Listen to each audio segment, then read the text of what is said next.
امروز شما را با یک کشور خیلی جالب معرفی میکنیم. در این کشور تجارت ها خودشان نرخ ها را ارزان میکنند، حتی از نرخ بازار کرده هم. تقریباً 40 سال قبل این کشور خیلی گرسنه و عقب مانده بود، ولی فعلا این کشور یکی از امن‌ترین جاها در روی زمین است. در این کشور دزدی اصلا وجود ندارد. در هتل های 5 ستاره حتی ضرورت به سیف نیست، در حالی که این یک چیز حتمی در هتل های قیمت بای در تمام جهان می باشد. این کشور را به نام مروارید شرق یاد می کنند. در این کشور تحصیل و صحت عامه کاملا رایگان است. در این کشور 365 روز آفتابی است.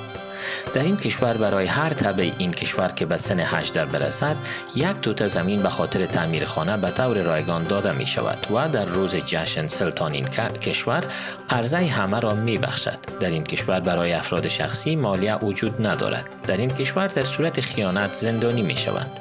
در این کشور کار زیاد است و هیچ کس بیکار نیست. هیچ کس غریب نیست و هیچ کس بی خانه نیست. سیستم صحت عامه‌شان یکی از بهترین در جهان است.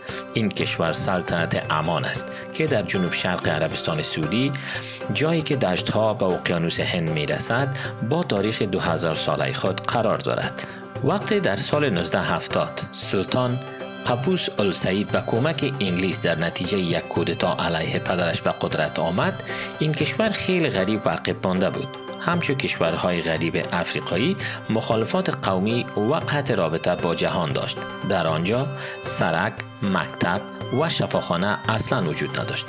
در آنجا حتی پوشیدن عینک و موزه اجازه نبود. ولی بعد از آمدن قابوس، همان طوری که باشندگان این کشور میگویند، امان از خواب بیدار شد و تا حال بیدار و خوب در حرکت است. این کشور سلطنت مطلق است که یک چیز کم پیدا در قرن معاصر می باشد. سلطان این کشور از مدت 40 سال می شود که قابوس السعید است. تابلوهای وی در تمام جاها دیده می شود و آن که چطور باشندگان از او یاد می کنند، معلوم می شود که همه او را دوست دارند. سلطان در طول این 40 سال توانست که این کشور را از گدا به کشور خیلی خیلی دارا و با اقتصاد قوی و پیشرفته تبدیل کند. اقتصاد این کشور کمتر از همسایه‌های ثروتمندشان چون امارات عربی و قطر نیست. یکی از توصیف‌های این کشور آن است که با وجود که 65% درآمد از نفت و گاز هست، فرهنگ خود را نگه داشته و به دنبال تقلید و انکشاف فرهنگ‌های اروپایی نیست، نظر به آنچه که در امارات عربی رخ می‌دهد که هر روز مسابقات تعمیرهای بلند و بلندتر منزل را برآ انداختند.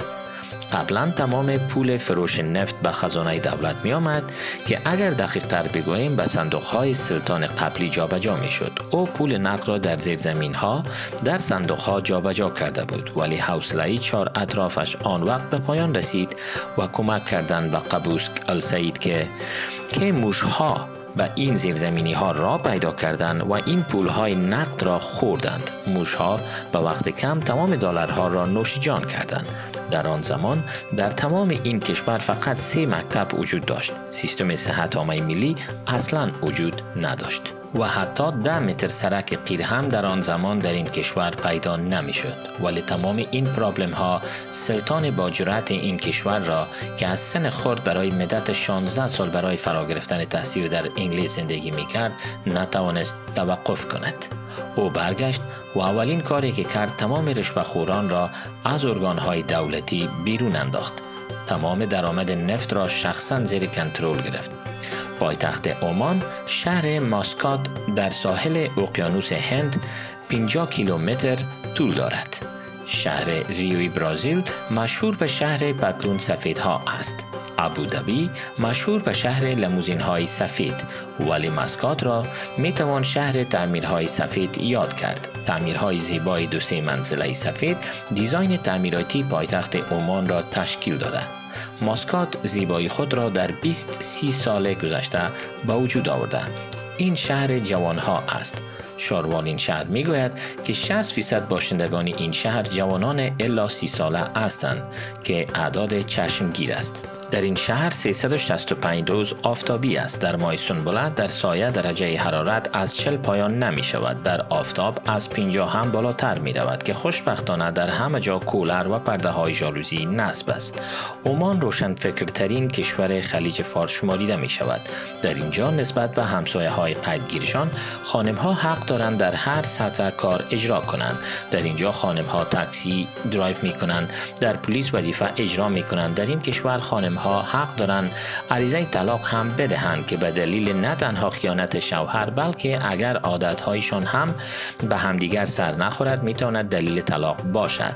عمان اولین کشور شرق میانه است که به خانم ها اجازه داده که در سطح دولت هم وظیفه اجرا کنند و فعلا 4 وزیر در این کشور خانم ها هستند. وزارت تحصیلات عالی، وزارت تحصیلات متوسطه در این کشور این 2 وزارت است. وزارت کار و توریسم از خانم ها است. خانم ها در فامیل ها در اینجا خیلی احترام می شوند. امر مادر در این کشور قانون است که هیچ کس حق ندارد مخالفت کند. بله، در این کشور کاملا آزادی است. با آنکه خانم ها حق دارند تقاضای طلاق کنند به دلیل خیانت جنسی شوهرهایشان یا لتوکوب و یا نوشیدن الکل، ولی محکمه ها کوشش می کنند تا آخر که فامیل ها از هم جدا نشوند. در صورت ثبوت کردن گناه شوهر او مجبور است بعد از طلاق به خانم و اولادهایش کمک کند تا آن زمان که خانم دوباره ازدواج کند. در این کشور خانم ها دیرتر ازدواج می کنند، به سن 22 یا 23. نظر به کشورهای دیگر اسلامی، آنها بعد از تحصیلاتشان شوق ازدواج را دارند. 400 متر مربع برای تعمیر خانه از طرف دولت رایگان برای تمام اتباع این کشور چه زن و چه مرد به سن 18 سالگی داده می شود. زمین در محل بود باششان داده می شود، ولی تعمیر خانه از پول شخصی خودشان پرداخته می شود که آن را هم می توانند از بانک به یک نرخ تعیین شده بگیرند. این در قوانین اساسیشان درج شده. اگر درآمد فامیل از $1000 در ماه کمتر باشد، دولت به صورت رایگان برایشان خانه می دهد که این خانه های سوسیال دولتی در منطقه های لوکس قرار نمی داشته باشد. این خانه ها اکثرا در بیرون از شهر آباد می شوند. در داخل شهرها فامیل های متوسط خانه های 6 تا 7 اتاقه دارند که این خانه ها دارای حوضهای آببازی و چندین تشناب می باشد. دولت عمان در پهلوی درآمد نفت و گاز درآمد دیگری هم دارد. آنها با همسایه هایشان که میلیاردها دلار را در آبادی هتل‌های خیلی قیمت پای سرمایه‌گذاری می‌کنند، مسابقات هتلداری را برای انداخته است که توریست ها برای آببازی‌های تحت البحری به اینجا می‌آیند. مهمان‌هایشان اکثرا از کشورهای اروپایی و به خصوص از جرمنی میباشند، ولی خیلی شوق دارند تا پای روزهای پرکیسه را هم به اینجا بکشانند. الکل در این کشور غیر قانونی است. اجازه خرید و فروش الکل را تنها عیسوی ها دارند که با آن هم شرط و شرایط وجود دارد. آنها باید وظیفه خوب داشته باشند و از 10% اضافه از معاش ماهانه خود حق ندارند الکل بخرند. الکل تنها در مغازه‌های مخصوص به فروش می‌رسد که صرف 4 دانه در تمام پایتخت وجود دارد و همچنین در هتل‌هایی که توریست‌ها زندگی می‌کنند.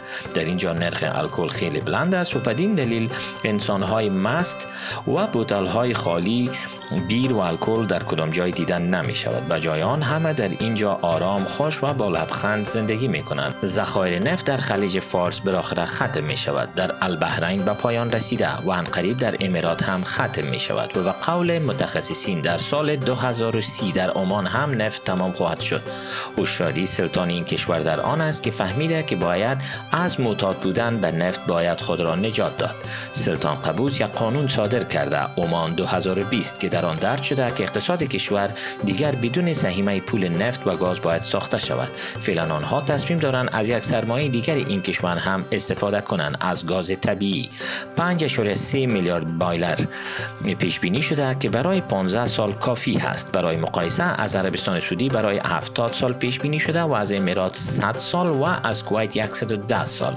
اتباع عمان سلطانشان را دوست ندارند، آنها او را عبادت میکنند و این ممنونشان از خدمت او به این کشور است. در تمام دفترها، هتل‌ها و غیره تابلوهای او آویزان است. آنها برای وی آهنگ‌ها می‌سرایند و شعر می‌گویند. در مغازه‌ها دستمال‌ها و شال‌ها با عکس‌های قبوس به فروش می‌رسد.